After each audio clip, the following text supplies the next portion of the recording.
KPCC ಮಾಜಿ ಪ್ರಧಾನ ಕಾರ್ಯದರ್ಶಿ ಮತ್ತು ಗೃಹ ಸಚಿವ ಪರಮೇಶ್ವರ್ ಅವರ ಆಪ್ತರಾಗಿದ್ದ ಗೋಪಾಲಕೃಷ್ಣ ನಾಯಕ್ ಮೇಲೆ 6 ಅಪರಿಚಿತರು ಮಾರಣಾಂತಿಕ ದಾಳಿ ಮಾಡಿದರು.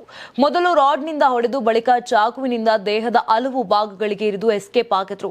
ಗಂಭೀರವಾಗಿ ಗಾಯಗೊಂಡಿದ್ದ ಗೋಪಾಲಕೃಷ್ಣ ನಾಯಕ್ ಸದ್ಯ ಮಣಿಪಾಲ್ನಲ್ಲಿ ಚಿಕಿತ್ಸೆ ಪಡಿತಾ ಇದ್ದಾರೆ.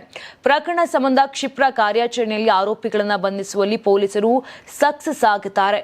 ಇದೀಗ ತನಿಖೆ ನಡೆಯುತ್ತಿದ್ದು ಕೆಲ ಸ್ಫೋಟಕ ಮಾಹಿತಿಗಳು ಬೆಳಕಿಗೆ ಬಂದಿವೆ.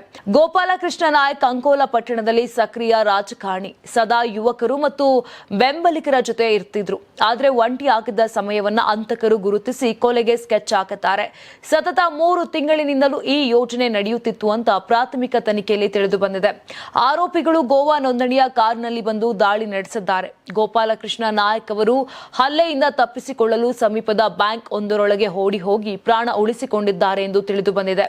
ಇನ್ನು ಅವರ ಜೊತೆಗಿದ್ದ ಇನ್ನೊಬ್ಬ ವ್ಯಕ್ತಿಗೂ ಚಾಕು ಇರಿತವಾಗಿದೆ. ಸದ್ಯ ಹಲ್ಲೆ ನಡೆಸಿದ ಆರೋಪಿಗಳ ಫೋಟೋಗಳು ಸಾಮಾಜಿಕ ಮಾಧ್ಯಮಗಳಲ್ಲಿ ವೈರಲ್ ಆಗುತ್ತಿವೆ. ಆರೋಪಿಗಳೆಲ್ಲರೂ ಗೋವಾ ಮೂಲದವರು ಎಂದು ಪೊಲೀಸರು ತಿಳಿಸಿದ್ದಾರೆ. ಹಂತಕರು ಅಂಕೋಲಾದಲ್ಲಿಯೇ ಮನೆ ಮಾಡಿ ಗೋಪಾಲಕೃಷ್ಣ ನಾಯಕ್ ಅವರ ದೈನಂದಿನ ಚಟುವಟಿಕೆಗಳನ್ನು ಗಮನಿಸಿ ಸ್ಕೆಚ್ ಹಾಕಿದ್ದರು ಎಂದು ತನಿಖೆಯಲ್ಲಿ ಬಯಲಾಗಿದೆ. ನೀವು ಸಣ್ಣ ಆಗ್ಬೇಕಲ್ವಾ? ಅದು ಒಂದು ಉತ್ತಮ ಆಹಾರದಿಂದ ಸಣ್ಣ ಆಗ್ಬೇಕಲ್ವಾ? ಪ್ರತಿದಿನ ನಮ್ಮ ಜೀನಿ ಸ್ಲಿಮ್ ನ ಯೂಸ್ ಮಾಡಿ ಯಾವುದೇ ಸೈಡ್ ಎಫೆಕ್ಟ್ ಇಲ್ದಂಗೆ ನೀವು ಸಣ್ಣ ಆಗ್ತೀರಾ.